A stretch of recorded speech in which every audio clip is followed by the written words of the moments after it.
I've only got a few minutes to do this, and I've got a fluctuating signal. Uh, yeah, today is the 14th of August, 2020. I'm Roy Potter, and welcome as you come in. Real quick, it's just as I said. Kleinsmith, the FBI lawyer who doctored the email.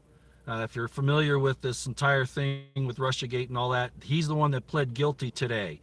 Okay, I figured he was going to be the first to go down. He may be the only one to go down. He's definitely the fall guy. You can bet he was told to do that. Dumb Patsy, dumb, stupid kid did what he was told, and this is what happens, okay? So they're taking him down first. Is he going to have a defense if he can prove that somebody told him to do that? Well, and if somebody didn't tell him to do it, well, he was just trying to influence things anyway, and they certainly used him for it.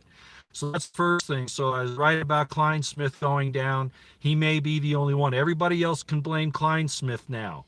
Okay, almost everybody. They can lay the whole Russiagate thing on him. Even the Spygate, well, not so much the Spygate, but basically everything can now be laid at Kleinsmith's door is what I'm figuring is going to happen here. Low-hanging fruit, right, this is what I thought. The next thing is Millie Weaver, who used to work for InfoWars. She's a contributor. She lives in Ohio. She's been arrested this morning. You probably know a grand jury apparently found her, have indicted her, from what I can tell, for some type of burglary. Now, burglary doesn't necessarily have to be going into a building, okay? She could have burglarized she could be accused of being involved in burglarizing either files or whatever, computers or whatever.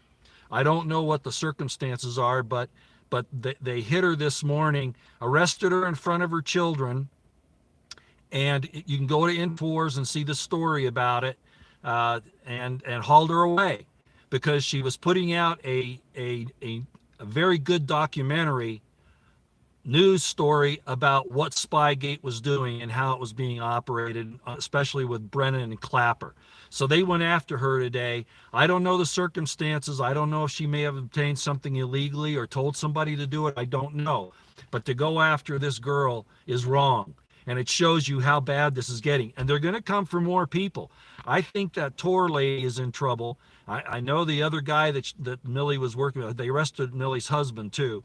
But the other guy that they were working with on this thing, I suspect they'll go after him. And they may even try to link Alex Jones into it and who knows who else. They want to take anybody down who's revealing the truth. In other words, they're treating Millie Weaver as bad as, in my opinion, as they have Assange, Julian Assange. It's the same type of thing. All the corruption and the evil can get away with anything they want, but don't you expose it. Now, she may have made an error here, I don't know, in violating the law to obtain some of this information. I don't know about that. But regardless, this is a deep state move against anybody that's trying to reveal the truth. Okay, so you had two things happen today. Kleinsmith is a distraction.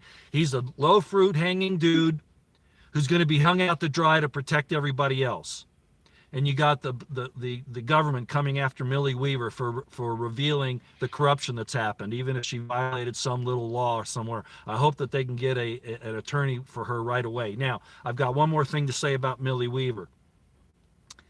Not just that she's incredibly intelligent, has really done her sources and all of that, but she is very competent at what she does. However, my look at this, when I take a look at what's happened here, it's my estimation that's somebody that she trusted, somebody in that circle that she trusted. I'm not saying who. I've got my suspicions. I'm not saying who, but somebody in her circle was actually working for the government, and they may have planted evidence against her. Okay, I'm just saying. Okay, that's all I got. I got to get back into class, but I had to come out here when I saw that this happened and report on it. This is bad. This is very, very bad. It shows you where this whole thing is going. They're letting all the criminals free. They've released criminals from prison because of the COVID, right? And they're throwing people in, and anybody who's not wearing a mask, right? Or violating social distancing rules. Do you see where this is going? You have to stand up and say no. You know, there should be when I went into that store yesterday, I put it out on Twitter this morning. I went into a store yesterday without a mask, and they threw me out. And those people all act scared that the American people are a bunch of sheepish pussies. Every last jack one of them at this point, if they're wearing a mask.